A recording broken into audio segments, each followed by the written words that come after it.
Epic tier list. Let's check who are the strongest heroes this season 2 on Dragonheir. Hello guys, WilsonBox here, and in this video I'm going to talk about all the epic heroes that you can play in Dragonheir Silent Gods Season 2, which ones are the strongest, and help you to choose the best epic heroes for your team. So if you guys watched my first video about the epic tier list for Season 1, this was kinda the epic tier list I did. If you didn't watch it, have a look, because it can help you. And there are some missing heroes here because I did some changes. Some of those heroes I think they are stronger, or just because they are better than I thought. So let's have a look. I'm gonna talk about those changes, the new heroes. I'm not gonna talk about a lot of the heroes from Season 1, because there are not so many changes about them or in this tier list. So let's go. So starting from the SES tier, we have Voresh and Zarlot. And I still think Voresh is still a SES tier because he's really strong. You can use him in every situation, every dungeon. He's good for Goblin, every dungeon. He has buff prohibition, you can heal your team, attack area, damage. I mean, he's amazing. Then we have Zarlot. Let's have a look to Zarlot. Zarlot is also really good. It's a bit different from Voresh because he can do damage, he increases healing, and he also inflicts recharging speed penalty. But he has something that Voresh doesn't have, and is this attack aura 24% in all battles, which means you can use this hero in every situation and using this air aura, and this is going to provide you more 24% damage, which is really good and really great. So I'm going to keep them on the SS tier, and I'm going to change one of the heroes, and will be Garrus. This season I don't think Garrus is stronger, I just think is more available this season, because there are some content that you really need Garrus to do it, and if you are low level and you want to push through some difficult stages, you really need Garrus. I mean, if you don't have any good healing legendary and you need Garrus for this, Garrus is so strong because he can be one of the best tanks, and he can be also one of the best healers. So basically you can use Garrus as two of the most important positions, which is tank and healer, and that way we can replace one of those positions with some more shield or some more heal or more damage. You have more space to create a different team, and for that reason I think I'm gonna move him to SS tier. I think he's really strong this season because of that, because of the changes on the dungeons. I've been trying to do Grave of Venom, and without Garrus it's really difficult. I didn't found any team I can do Grave of Venom, like free to play team, without Garrus. I think he's really strong this season. Also Frubart, I give him an S the last season, but this time I'm gonna give him a S+, for the same reason. I think he's more valuable this season. His healing and his attack penalty, everything is really strong. He's a really good tank, and for that reason I think he's a S+ and not a S tier anymore. Then this guy here, Hollis, the last season I gave him a B+, but I've been using him and he does like a really good damage, and that's why I'm just gonna change him to A tier, just because I thought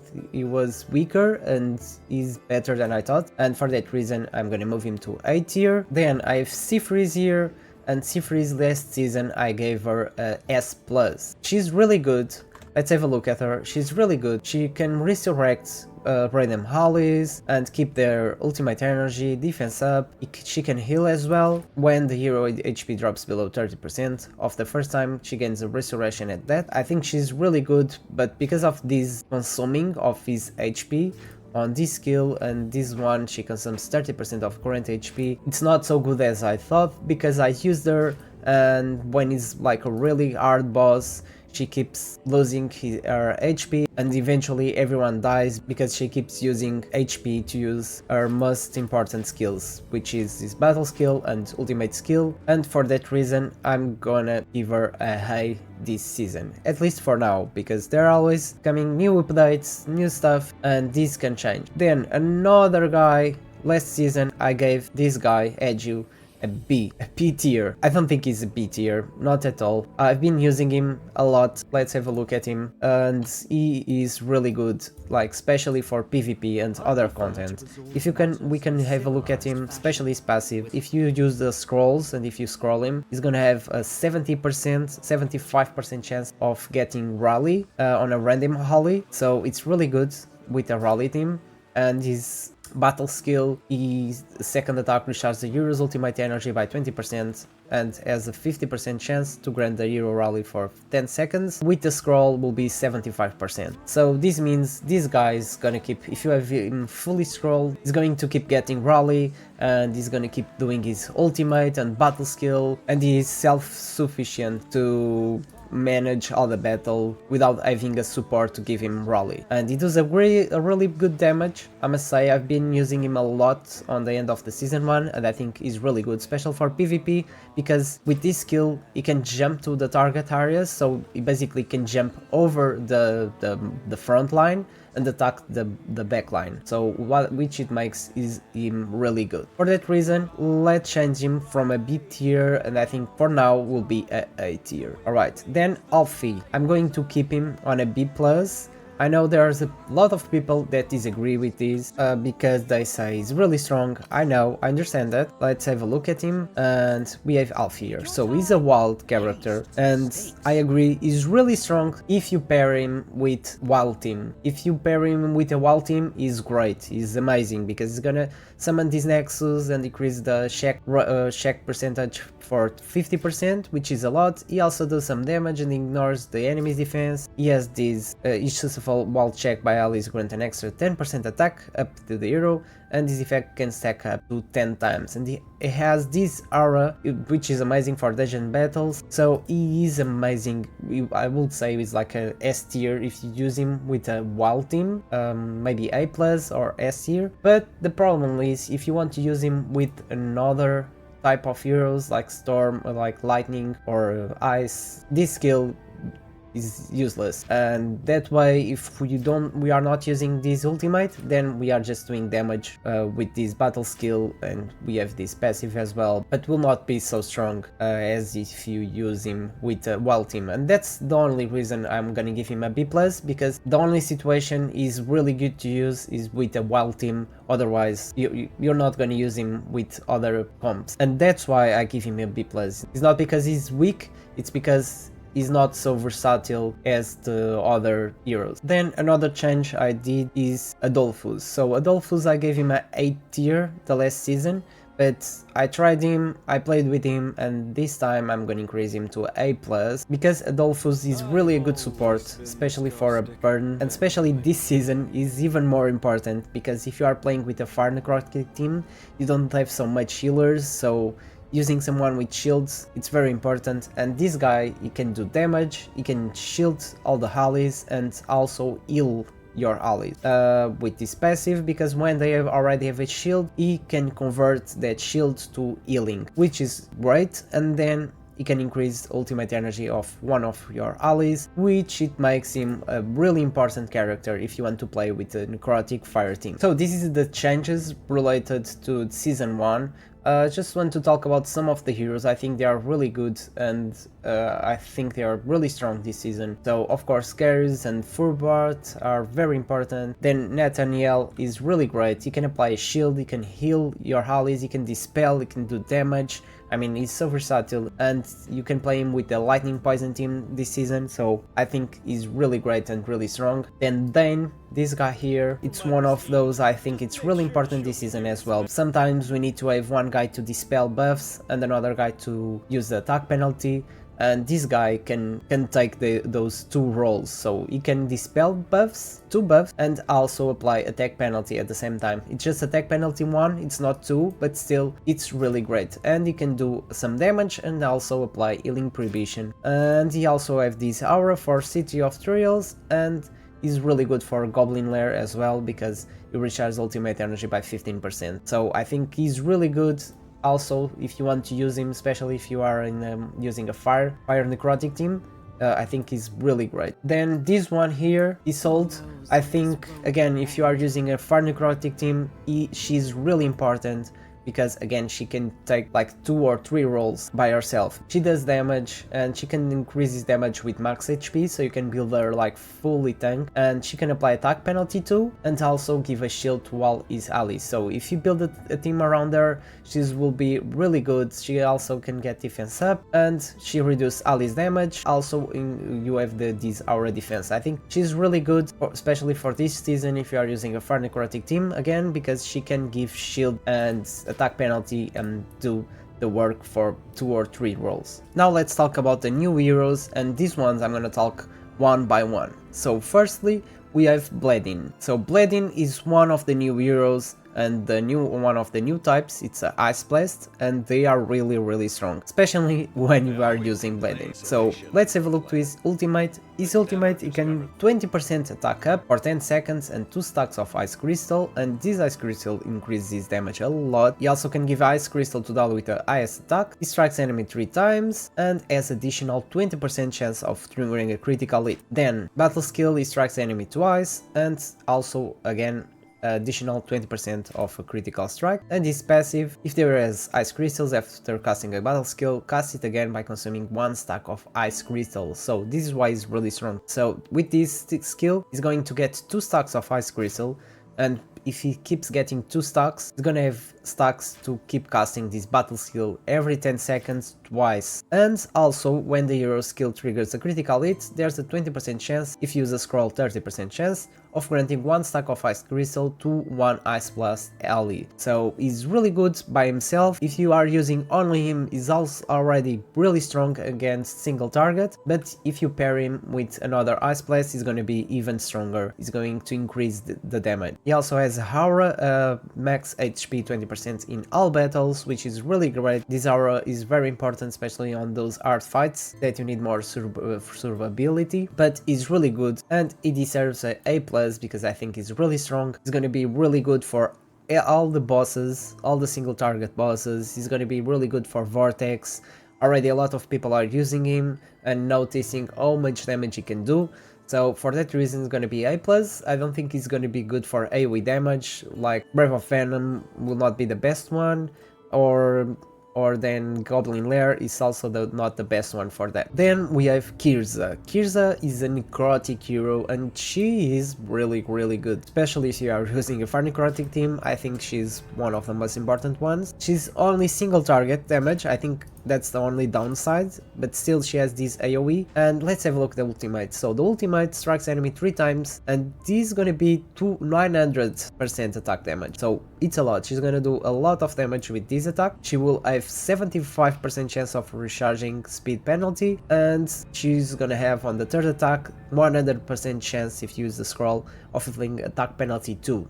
So this is really good. This makes her really important. And also if you use the scroll, she will have 100% chance of inflicting shield prohibition, which is also good and important for some of the bosses and some of the content. And she's going to be able to gain 50% ultimate energy whenever an ally is inflicted with a debuff. So in some of the content, some of the dungeons or PvP, you are getting a lot of debuffs like Breath of Wrath. She's going to get this 15% ultimate energy. So with this, I think she's really good. Again, it's the same thing as Bleddyn. She's really good.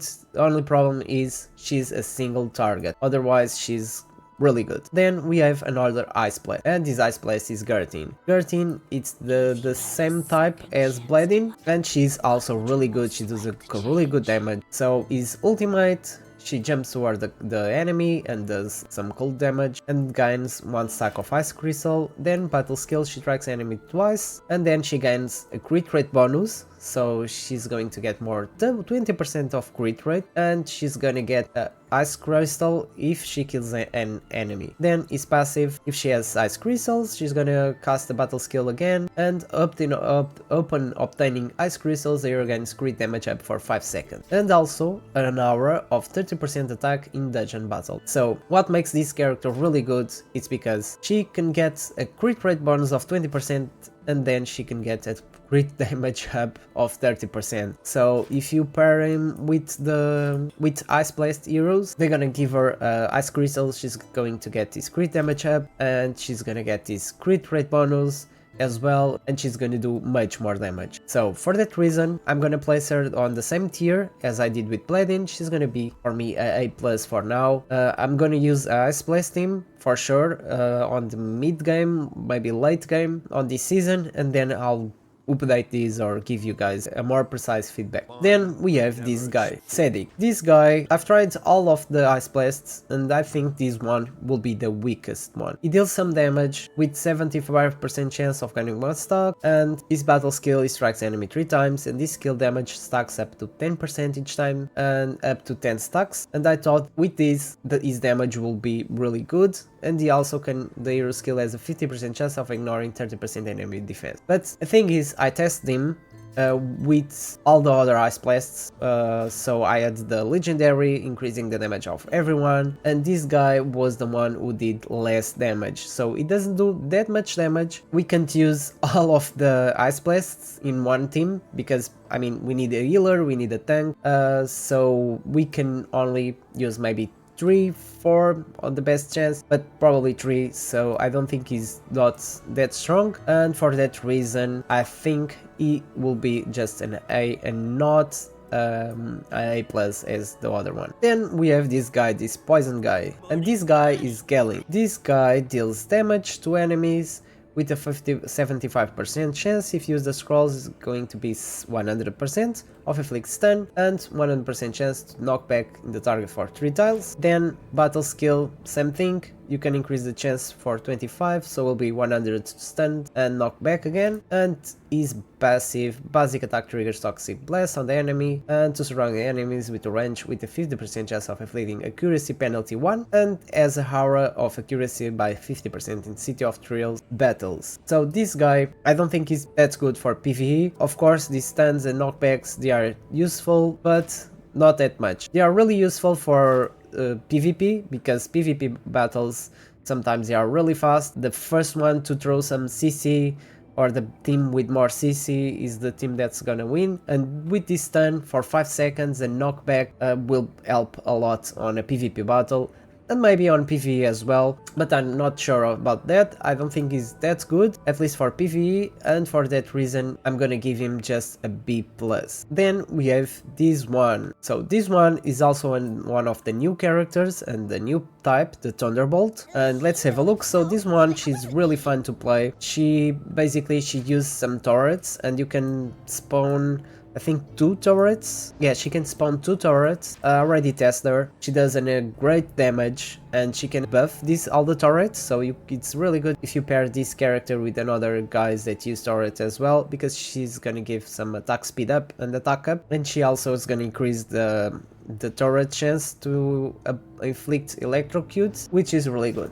Then the battle skills, it's just basically she's gonna summon a turret, and there can be up to turrets, and these ones, and when the turrets are in place, if she uses the battle skill again, she's gonna heal these turrets. So, and then the passive, when the turrets inflict electrocute, each turret gets 1 stack of attack up to 10 stacks, and the newly created turret will inherit all attack up stacks previously gained. So she's really good by herself. I tried them, she does a really great damage, and I think with this electrocute stuff will be even better, but I think this character will be much better if they created like a type for turrets, and you could do like a turret team, because she's a Thunderbolt type, and I think she will work much better with turrets. That's something I need to test. I already tried her with another turret character, but the damage was not that great, but she's not that bad, she's good, she does some damage. Give it a try if you ever. I think she's good. With that, I think she deserves an A. Then we have these 3 Baron characters, but let's talk about the other one, the Thunderbolt one. So the next Thunderbolt one, it's Hirvolm, and Hirvolm, his ultimate, he can gain 20% attack up for 10 seconds, he deals lightning damage. If the enemies are under electrocute, he deals extra 450% lightning damage and triggers Thunderbolt. When he triggers Thunderbolt, he triggers electrocuted damage at once. Then his battle skill, he deals lightning damage to enemies with a 40% chance of inflicting electrocuted, and his passive, when the enemy is electrocuted, is triggered to reduce the hero current battle skill recharge time by 10%. So this character is really good, he does some damage. I don't think I've tried him already, but for I've been seeing, other people playing with him, he does some damage. I don't think the Thunderbolt type is not a great thing. Ice Blast is much better for what I've been testing and seeing, but if you have him and if you want to give a try, Thunderbolt is a good character to try. After all, he still deserves an A tier. Then we have the 3 burn characters, so let's talk about the first one, will be Zrax. So Zrax, it's one of those turret character. So he summons a self-made turret, the target location will be this one, and his battle skill, he deals some area damage with a 75% chance of inflicting burn, and his passive when the hero and the summoner units deal damage enemies inflicted with burn has a 75% chance of triggering Blast 1, and Blast dispels 1 stack of Blast and triggers AoE damage dealt by burn. So this character, he only does damage. Tried him with the other character, Manda, that buffs and increases the damage of all the turrets, and I don't think he's that great. For that reason, I'm just gonna give him a B+. So next, let's talk about this one. So this one is Areses. He's a burn character. He pairs with the other one I talked before, and let's see. His ultimate, he deals some fair damage. If the targets are under burn, dispels all burn. Every stack of burn dispel deals additional damage. Then he does this AoE damage as well. He can gain a shield for 5 seconds and then deal some damage around him. And his passive, when the hero deals damage to the enemies with the basic attack, there's a 30% chance of inflicting the enemy with 1 stack of burn. And then he has a passive to increase crit damage 24% in all battles. I tested him, I think he's really good. If you want to use a burn team, he's really good.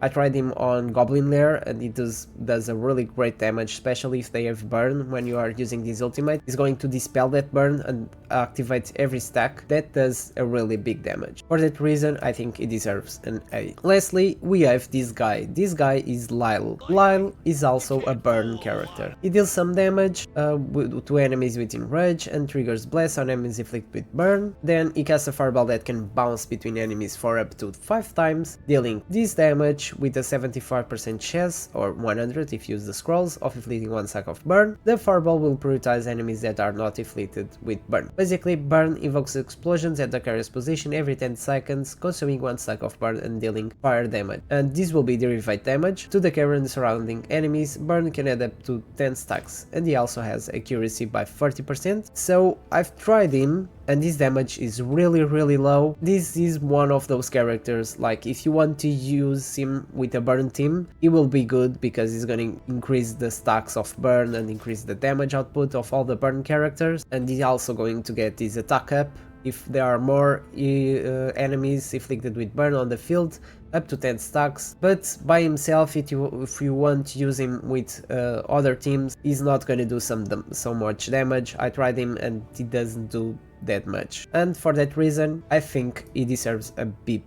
So this is it, guys. This is the final tier list, the update for season 2. As you can see, same thing, guys. Give me a feedback if you think there are some characters are not in the right position and if they deserve to be in a highest tier or if they deserve to be on a lower tier. Just give me the feedback below on the comments, because each player uses these heroes in a different way and sometimes you could know something that I don't, and for that reason, guys, just leave a feedback. I'm gonna leave the link below where you can check this tier list, and you have some votes. You can vote if you like it or if you don't. If you don't agree with this tier list, tell me on the comments below, share your thoughts, your feedback with me, and together we can create a better tier list. With this, press that like button if you liked this video. Don't forget to subscribe to my channel if you want to follow more content like this.